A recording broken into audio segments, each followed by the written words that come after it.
বিসমিল্লাহির রহমানির রহিম। তবে যাই হোক দাদা, আমি আপনাদের সম্মুখে আরেকটা টিপস নিয়ে আসলাম। এমনই একটা সুন্দর জিনিস আপনাদেরকে আমি এখন দেখাবো।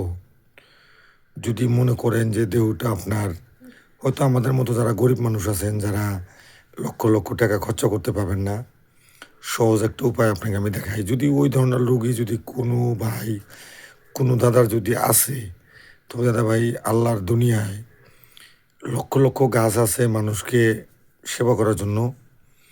তবে আজকে আমি আপনাদেরকে এমন একটা কথা বলবো ভাই, ভিডিওটা ধাক্কা মেরেন না, ভিডিওটা দেখেন। আপনার কাজে না লাগলে একজনের কাজে দাদা ভাই লাগবেই লাগবে। তবে দাদা ভাই, আমি এখন আপনাকে যে বস্তুটা আপনাকে দেখাবো, খুব সহজ একটা উপায়। এই সহজ উপায়টা যদি আপনারা করতে পারেন, মানে আমি আপনার টোটালি দেখাই দেবো, আপনারা এই সহজ উপায়টা করবেন। আর এই ভিডিওটা দাদা ভাই দয়া করে আপনি শেয়ার করে দেবেন। এই জন্য কত কত মানুষ দাদা ভাই আছে, টাকার অভাবে অপারেশন টপারেশন করতে পারেন না, খুব অসুবিধা হয়। এই যে মানুষের যে কিডনির ভিতরে যে পাথর হয়, ধরেন 3 mm নিচে যদি হওয়া লাগবো আর কি, ওর উপরে হইলেও মানে টাইম লাগবো। 3 mm, 2 mm, 1 mm যদি হয়ে থাকে, এটা দাদা মোটামুটি ধরেন 1-2 মাস চেষ্টা করে খালি দাদা ভাই আস্তে আস্তে ওই পাথরটা ভিতর থেকে গইলে পেশাবের সাথে বাইরে হয়ে যাবে। তো দাদা বস্তুটা আপনাদেরকে আমি দেখাই। যে দাদা ভিডিওটা দেখছেন, আপনাকে আমি বলতেছি দাদা ভাই, প্লিজ আপনার যদি দরকার না থাকে, অন্যজনের যে কোনো একজন দরকার আছেই, ভিডিওটা দাদা ভাই একটু শেয়ার করে দিন। তো দাদা ভিডিওটা আপনার বস্তুটা আপনাকে আমি দেখাই। দাদা ভাই, এটা হইলো, দেখেন তো চেনেন কিনা, এটা হইলো ফুলটি কালাই। এই ফুলটি কালাইটা কী করবেন, এইভাবে নেবেন আর কি, চামচে একটা গ্লাস নেবেন, এরকম দাদা ভাই, এরকম চামচে এই ফুলটি কালাইটা দাদা ভাই নেবেন।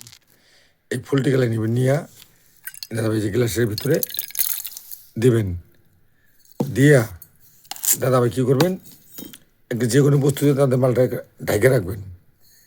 সকালবেলা ঘুমো থেকে উঠে কী করবেন, এরকম করে ঘুরবেন।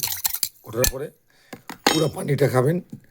আর কালাইটা যদি চিবে খাওয়া, যদি রসটা খাইতে পারেন, এইভাবে বাসি পেটে যদি আপনি খান, আপনার কিডনি একদম দাদা পরিষ্কার থাকবো। আর যদি আপনার দেহার ভিতরে কোনো জায়গায় পাথর স্টার্ট হতেছে বা আছে কিংবা হয়েছে, মানে 3 mm নিচে থাকলে তাড়াতাড়ি হয়, ওর বেশি হলে দাদা একটু টাইম লাগবো। এইভাবে আপনি কন্টিনিউ খাবেন দাদা ভাই। এটা তো দাম তো বেশি না, 1 কেজি কিনলে আপনার 60 কেজি 60 টাকা, 70 টাকা, 80 টাকা, 30 টাকা, 40 টাকা এরকম নিতে পারে। আপনি 1 চামচ করে খাইলে মোটামুটি 2-3 মাস খাইতে পাবেন। তো সহজ একটা উপায় দাদা, আপনি এটা খাইলে আপনার দেহ থেকে হকিকত দাদা ভাই কিডনিটা ভালো থাকবে। তবে দাদা ভাই, স্ক্রিনে নাম্বার দেওয়া আছে, আপনি ভুলে যান, 9954961822, এই নাম্বারে ফোন করলে আমার সঙ্গে যোগাযোগ করতে পারবেন। তবে দাদা ভাই, ভিডিওটা যে আপনি বানাইলাম দাদা ভাই, এর ভিতরে কতগুলো বিষয় আছে। আমাদের মতো যারা গরিব মানুষ, যারা লাখ লাখ টাকা খরচা করা পাবেন না, আমি দাদা হট টাইম বাজারে যাই, মেডিসিন বিক্রি করি। আমি কী মেডিসিন বিক্রি করি ওই এক ভিডিওতে বলি। এটা শুধু পাথর নিয়ে কথা বললাম। যদি কিডনির ভিতরে পাথর আছে, পেচ্ছাপের রাস্তায় ময়লা জমে গেছে, কিডনিটা জাম হয়েছে, আপনি এই ফুলটি কালাইটা ভিজাইয়া আপনি সকাল সকাল করে খাইয়ে থাকবেন, কন্টিনিউ খাবেন, মাগনা ওষুধ। দাদা ভাই, যে দাদা ভিডিওটা দেখলেন, ধন্যবাদ। আপনি ভিডিওটা দয়া করে শেয়ার করে দিন আর সাবস্ক্রাইব করে রাখেন। এই জন্য কত কত মেডিসিন দাদা ভাই একদম ফ্রি পয়সাতে আপনি পাবেন। আর যদি না পান দাদা, স্ক্রিনে নাম্বার আছে, নাম্বারে কল করবেন, দাদা ভাই আমার সঙ্গে যোগাযোগ করতে পারবেন। ধন্যবাদ। জয় হিন্দ।